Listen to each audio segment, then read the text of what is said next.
We're learning Hilchos Sukkah Peg Hey Halacha Dalet. Siro Pishtei Ha'etz. If he made the cover of the sukkah, the schach, with pieces of wood of linen, of flax. Flax grows in the ground, and you take out of it linen. Shaloi dokoison. He did not break them up. V'loi niftzon, and he didn't brush them.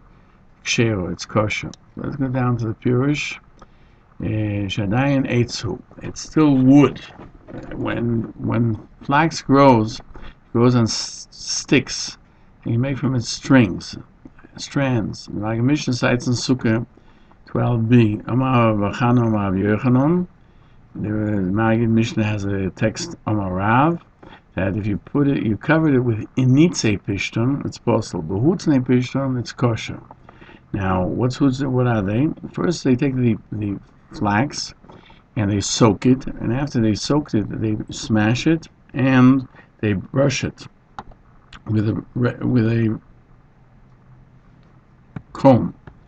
The Rambam and the Rebbe explain that Hutzne Pishtin is talking before it was broken up, and it's kosher for schach because it hasn't been formed into something else. It's considered a piece of wood, and once they have broken it up, it's called anitze pishton, and that cannot be used.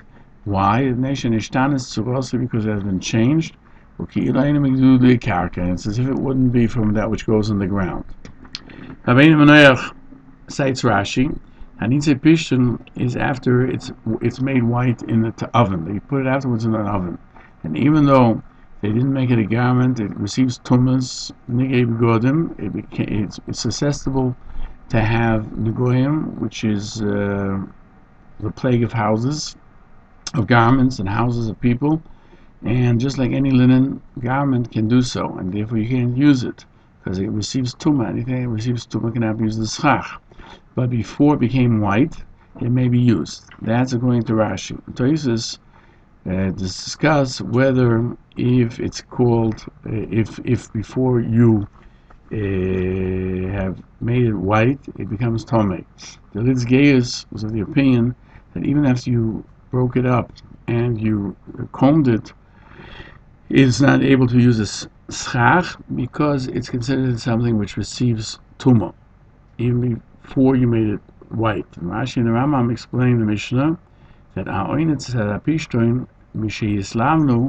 that the Mishnah that it says you broke up the flax until it became white, that only after it's white it receives tumah. The Rambam explains the Gemara that it's specific to say, and he broke it up, you can put on schach because it has been.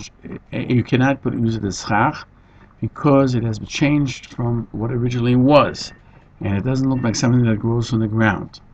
The Ravid disagrees. Omar Avram.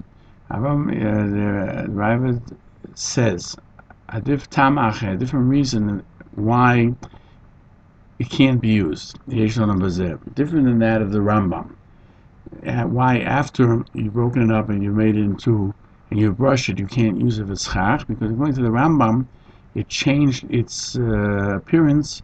According to the Ravid, it's a nation anitze pishton uyim litin oisom bekaram v'ksosois lemalon, because the flax, once it's been broken up, can be used as filler for pillows or for covers to fill them. And therefore they become something which is considered an item that receives tumah because of the cover or because of the pillowcase. They're no different than the torn remnants of garments, which in the end of Halacha Beis we say that if they, since they once had tumah, they're tomei, and you can't use them even though now they can't be used as garments. Therefore, nanitze pishton are possible, according to Rashi, even after you made them white in the Tana, because they receive tumas negoyim. According to Ritzgeis, even before they became white, they can receive tumah in their apostle. The Ravid explains why, when they're not, even though they're not ready to receive tumah because they're not a garment yet, they're apostle, because they can receive tumah, he'll put them as filler into pillowcases or covers. According to the Rambam, they're not eligible because they are no longer look like wood, and therefore it's not like something that grew in the ground. The Magen Mishnah is of the opinion that the reason the Rambam is more correct according to the Ravid. What the Ravid says, and they're no less than the garments that are torn. You can make a differentiation because garments that are torn, they were once eligible for tumah, and they remained from something that was eligible. Therefore, even though that right now they cannot receive tumah, they remain unusable, unfit to be used for schach. But anitze pishton, they would never used it all for tumah, and therefore they were never filled into the covers or the pillowcases. You can fill them, therefore they're considered kosher for schach. The Rambam did not explain if you can cover the pishton with a pishton that was already soaked, but it has not yet been broken up. And when it says when it's broken up, if it hasn't been broken up, it's kosher, it would seem that even though he soaked them already. The Mishnah brings cites Sukkah 12. Rabbi Yochanan says, "Hushani pishton eini yodea mahu." What are Hushani pishton? I don't know what they are. Hushani atzam eini yodea, and Hushani itself, I don't know what it is. And the Gemara questions. Well, let's understand. If he made it, he crushed it, but he didn't comb it, it's called Hushani. But if it's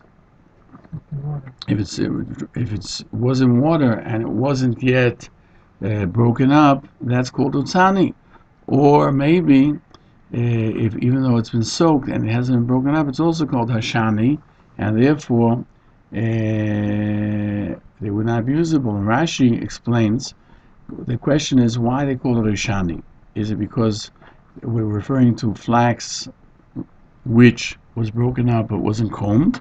But if it wasn't broken up, it's still called utani, pieces of wood, and it's kosher, even though it's been soaked. Or even though it's been soaked and it hasn't been broken up, it's already a questionable item whether you can use it.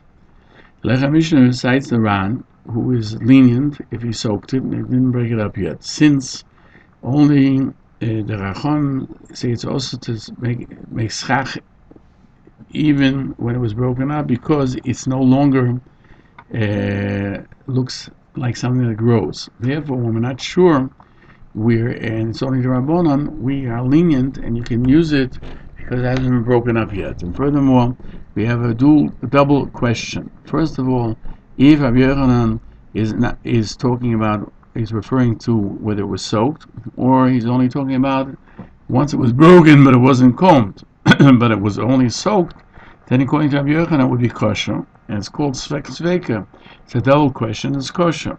The Lecha Mishnah discusses pishton that was broken and was not combed, because in Rambam says first it has to be do both processes. It wasn't broken and it wasn't brushed. Then it's kosher, because it's wood that it would seem that you shouldn't use it.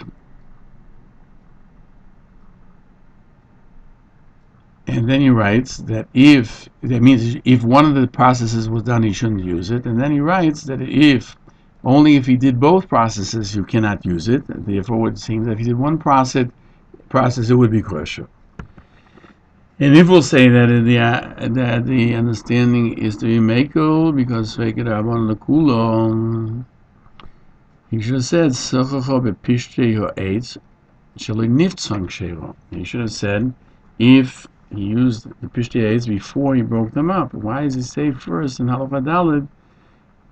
He mentions both. He didn't break it up and he didn't comb it. He should have started off by saying only if he didn't comb it. Even if he didn't comb it, it's kosher. And if he's machma that even if he broke it up, it's still possible, he should have said as soon as he broke it up, he shouldn't use it, and he shouldn't mention the combing at all. And he ends with the tzorach iyun.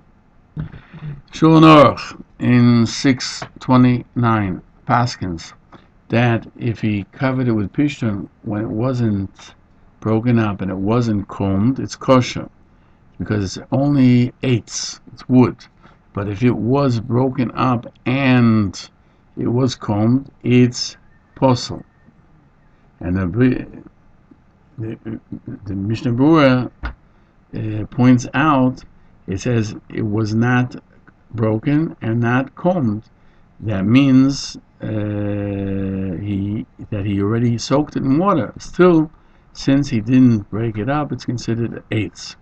But if it was broken up, even though it wasn't combed, it would be posel. And he asked, like the question of the Mishnah, that from the ending of the Shulchan Aruch, it would seem that only if it's both processes are done and it's broken up and combed, it's possible. But if it was just be broken up, it would be kosher. And he cites the Prisha and the Bir Agro that they're not sure and they want to be makel if only one process was done. And he concludes, like the Eliyahu Rabbah, to be lenient only if you have no other choice. But otherwise, once it's been broken up, even though it hasn't been combed, it would be posel. It shouldn't be. It's not fit to be used. Sha'atzin cites in the Bach, in the name of the Riaz, that when you're not forced to, you have other items. Even if you soaked it in water, you shouldn't be lenient. And he found in the Hilchos of Rae Gann and the Itur that they make it possible even if you just soaked it in water. Shigolei Leged writes that because of doubt, one should be more stringent. That he's stringent in every instance, even if it was just soaked. Even though the Gra writes that all the poskim were lenient, it was soaked, they didn't have these other sources because in their times it was not written yet. And if it was broken and was not combed, it's very difficult to be lenient even in times of no other availability of kosher schach. From the Rif and the Rambam, there's no proof to be lenient, and the Ritva wasn't lenient. The Eliyahu that isn't sure, and therefore the custom is like the Pri Megadim. At the beginning was if it was broken up and it was not combed, you shouldn't use it. If he has no other schach, it's all right, because the Rif and the Rambam and the Rosh were lenient. But according to Rashi and the Ito and the Ri Even Giz and Shvir Haleket and the Riaz, it's possible with the Rai, so you can't use it. Now,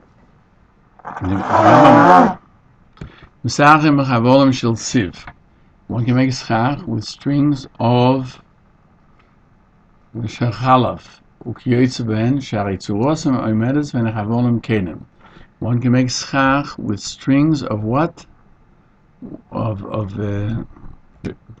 rushes which grow at the side of the reeds of sorts, because they remain even after they're woven or they're made into separate pieces. They are not considered string. They're not like thread where you can't recognize that it grew that way. The Maggid Mishnah cites Yerushalmi in Sukkah Perek Aleph Halacha Hey that if you use strings, there are those who say it's kosher, and there are those who say it's posel.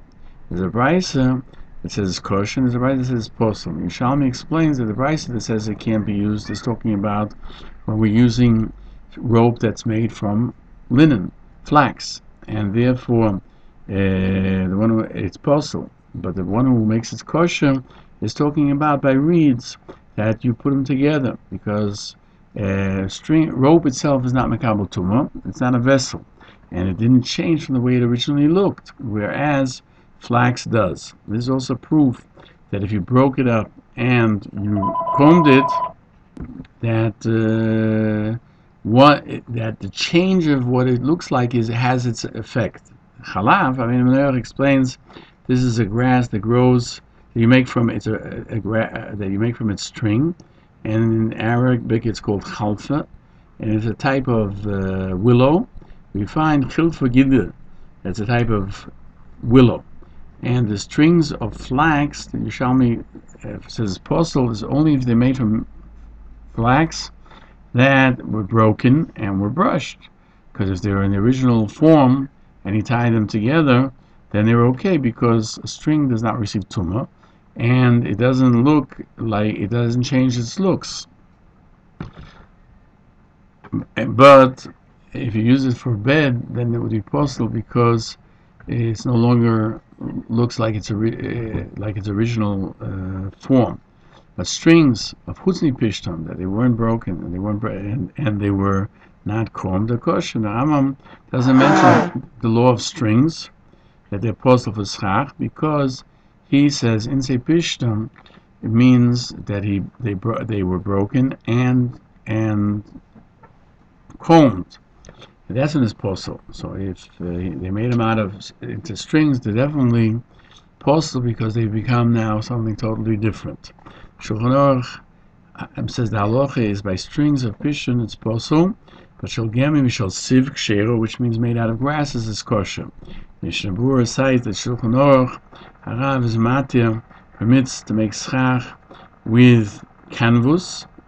It's a type of growth which is similar to flax.